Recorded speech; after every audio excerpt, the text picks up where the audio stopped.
po sa Zero Waste Month, nagkakandak po tayo ng Zero Waste Activity or Forum or Discussion sa Arboleda National High School na dinaluhan ng mga student leaders, journalists, and also mga advocates for environment po. Ang mga delegate po ay tinatayang nasa 40 plus po na mga senior high school students. Ito po kasi ay parte ng aming anniversary celebration po. So, bali yearly po siya.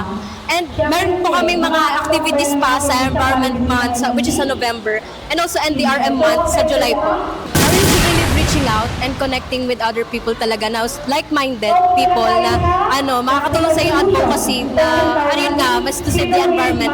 Yun doon tayo magsisimula kasi ayun nga, once na may na-light ka na generation of youth, mag-double-double na siya. So ayun, talagang climate change ang biggest talk ngayon. So, kailangan talaga natin i-action natin siya. PYDRL, like Pangasinan Youth. May purpose po, ibig sabihin, yung hindi lang siya nakukulong sa reuse, reduce, recycle. So, parang beyond siya sa repurposing. And yung purpose po, yung parang purpose natin ng mga youth, di ba, na to save the environment, gano'n. And yung parang 5 sa purpose is the 5th anniversary.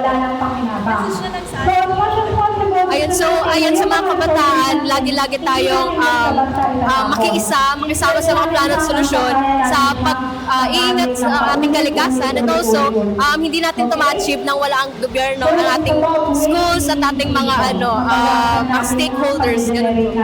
Thank you so much. IFM News. IFM News. IFM News.